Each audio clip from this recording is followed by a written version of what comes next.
Hello everyone, I am back once again and I am finally going to showcase the Wi-Fi matches for Brilliant Diamond and Shining Pearl. Now, like I said in my last video, I actually recorded a number of Wi-Fi matches for Brilliant Diamond and Shining Pearl and as well as a few from Sword and Shield. Now, the way I got these matches was that I think shortly after finishing the pack league, I actually found a server that actually has people actively looking for Wi-Fi matches in Pokemon Brilliant Diamond and Shining Pearl and Sword and Shield, which was actually surprising to me considering during the Sword and Shield days I actually was unable to find anyone to do Wi-Fi matches with.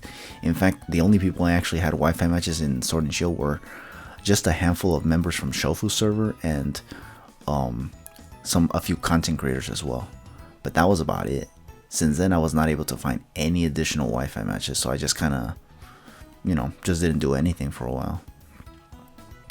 Now with Brilliant Diamond and Shining Pearl, I was doing the pack league obviously because once again I couldn't find any place to get Wi-Fi matches and whatnot. And then shortly after I finished the pack league, for the recent seasons and whatnot, now I actually found a server, which is kind of shameful considering that we're already near the end of Brilliant Diamond and Shining Pearl's lifespan and whatnot, because we're gonna move on into Scarlet Violet territory and whatnot.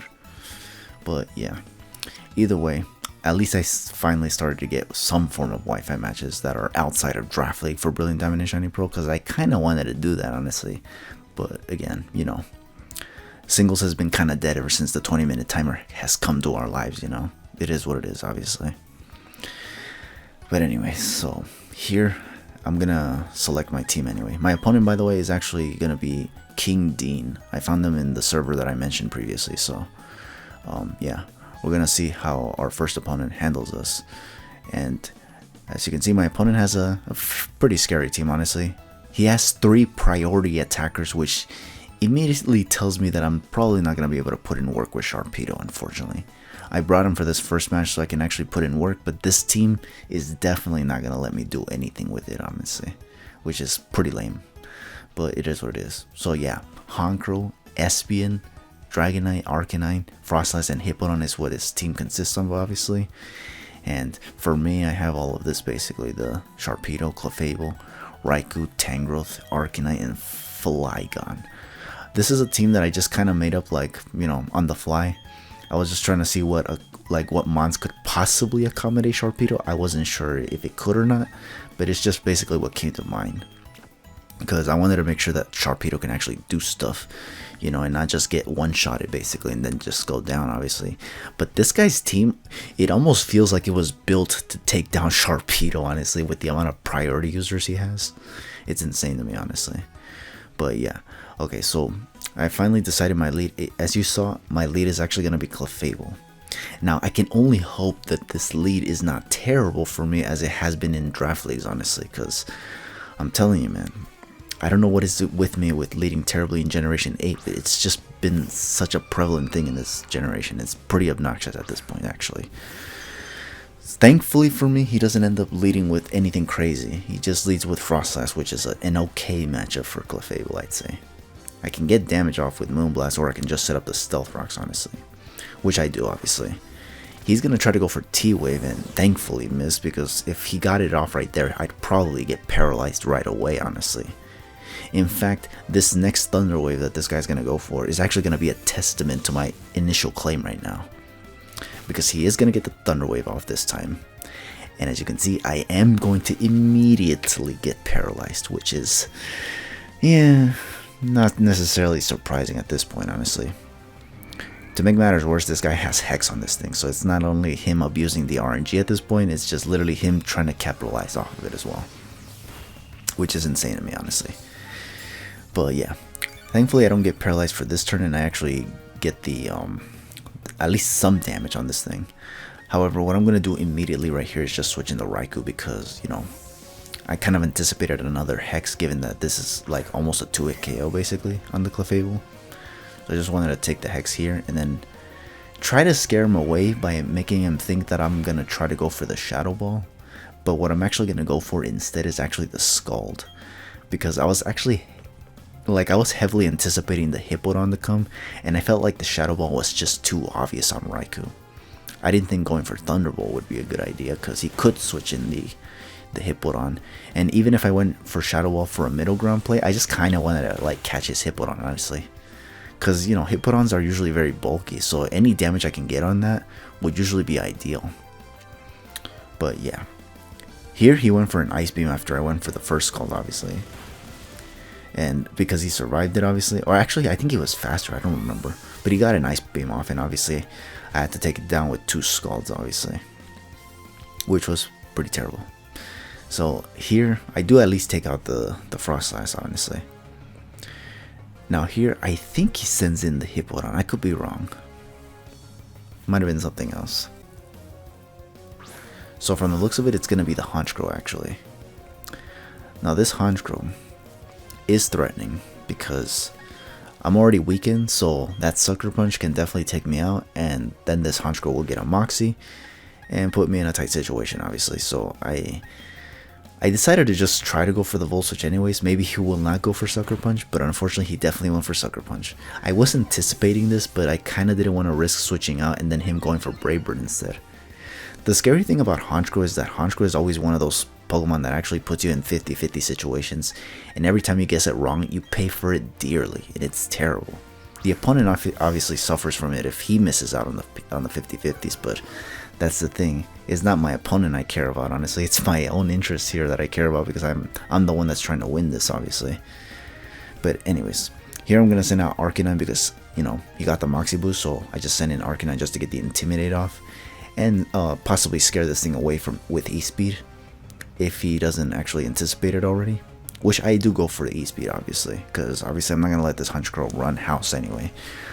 I don't even want this Honchkrow in the way anymore because obviously this thing can get going. So I am banded on this Arcanine as well, so I want to believe that E-Speed should be enough to take out the Honchkrow from where it is. And thankfully it is, which is like, whew, crisis averted right there, because that thing had potential to sweep my team, honestly, if it got going basically with the Moxie. But thankfully we were able to not let that happen basically. Now he's finally going to send in the Hippowdon, which was kind of what I was expecting earlier, honestly, but he was really confident in sending in Honchkrow against my Raikou, and he freaking got it, honestly, which is insane.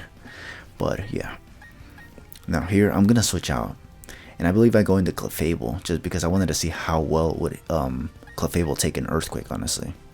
If it doesn't take it well, then I'll at least know that it does, like, it could be an offensive or Hippowdon as opposed to a defensive one, which most of them typically are. So here he's actually gonna go for the Yawn, which is, yeah, the Yawn is actually pretty scary because that could put one of my mons to sleep and basically incapacitate it for a good while. And since his team is very offensive, honestly, it can really put in a lot of work. So I'm glad I switched in Clefable here to you know, scout what his moves could be. Does go for Earthquake now, and as you can see, I take it fairly well, which is good for me, because I could get a Moonlight off and then just proceed to hit it with Moonblasts. Although I'm not sure I actually do that though. I think I just end up switching into the Tangrowth here, just because I wanted to see if I can actually scare the Hippowdon away and have something else come in. And because I was anticipating the switch from my opponent here, I do believe I go for the knockoff as well. This Earthquake, obviously Tangrowth is able to take it very well because it resisted. But yeah, like I said before, I go for the knockoff right here because I just wanted to see if he would actually switch out. Unfortunately, he doesn't end up switching out, but I can at least knock off whatever this thing is holding. It does turn out to be a Citrus Berry, which is kind of scary because this tells me that he probably wanted to take a hit very well, then get a good amount of its HP back, so they could continue playing an offensive role while also being bulky, which, yeah, it could be kind of an annoying strategy, honestly. So here, he stays in, I believe, again, which is kind of odd, because now I'm just going to go for the Gauge Drain and get a lot of HP back. Which, I honestly, I take those, obviously. Now here, I do think I switch out again. I could be wrong. Oh yeah, I do, because he goes for Yawn, and I don't want this Tangrowth to go to sleep, because I feel like this Tangrowth could be useful against the Dragonite if it doesn't have Fly, obviously. So, yeah. But I don't want this thing to be asleep because then it'll get to set up Dragon Dance in Tangrowth's face and that would be devastating. So, I gotta switch back into Clefable, I believe. Because Clefable right now feels like the most disposable given that it's paralyzed. And it's not going to help me in the long run, I feel. So here, I don't know what my opponent is thinking, but he's thinking for quite a while now. Here, okay. I send in Clefable. I think he tries to go for, I don't know, like, oh, okay, he goes for a switch, like a double switch. So this is basically a double switch here. He's going to end up going into the Espeon now. This matchup is kind of weird, since Clefable is, for one thing, weakened, and this Espeon can hit really hard with Psychic, honestly. So I think obviously here I just go for the Moonblast and just sack Clefable. Because the only thing I don't want from this Espeon is to be setting up, at least not for free. So if it's going to set up, I have to at least get some damage on this thing. If it's a Calm Mind, hopefully we get this attack drop. If it's Screens, then hopefully we can stall out at least one turn. If it's Light Clay, then obviously we're screwed at that point. So yeah, we just gotta see what this guy's capable of. From the looks of it, he is gonna go for the Psychic, and yeah, I'm not gonna take that very well, because obviously Espeon hits really hard. Hits like a monster truck, damn it. And with Life Orb, oh boy, let's not even go over that, honestly. I believe here what I end up sending in is the Arcanine. The reason I don't go into Sharpedo, which does feel like the right choice in a matchup such as this one, but the problem was that I was afraid of the Espeon having possibly Substitute, or just anticipating the Protect from me, and actually you know, going into either Arcanine or Dragonite, depending on what his priorities are. Get it? But yeah. Because, you know, obviously Dragonite and Arcanine both have E-Speed, so they can just one-shot Sharpedo. And since I'm Life Orbed, obviously I'm just pretty much screwed. Like, it's not going to be able to do absolutely anything. Or maybe just get one hit off and then go down, possibly. Depending on whether or not survives the E-Speed, which, given that both Arcanine and Dragonite both are very powerful attackers on the physical side, I don't see Sharpedo actually surviving it. Had it been Mega Sharpedo, it probably would have. But alas. Anyways, so here obviously the Espeon finally goes down. What happened was that I went for E-Speed hoping I could take it out since I'm Choice Banded on this Arcanine. Unfortunately I was not able to, so because of that I actually had to take damage from the Psychic basically before it went down to its Life Orb. So yeah, that was kind of obnoxious actually, because I was kind of hoping that this Arcanine would be healthy on the off chance any of his remaining Pokemon could be an issue, obviously. Now here, I was kind of expecting him to want to maybe send in the Dragonite here, but maybe given that I locked myself in the E-Speed and he's going to take Rocks damage, he probably didn't want to do that, obviously. That's why my opponent right here is actually thinking on what he wants to send in. But like, I was kind of expecting the Dragonite right here at the time. But he doesn't end up going for it. He actually ends up going into his own Arcanine to get his own Intimidate off. Now here, I think I just stay in and just try go for the E-Speed just to get the damage, obviously. Just to get enough damage for, I believe the Flagon to just come in and go for the Earthquake. Although I think from where it's at, after Rocks, I think it's able to go take it out the Arcanine with the Earthquake. But I'm not sure, obviously. Either way, I let this Arcanine go down.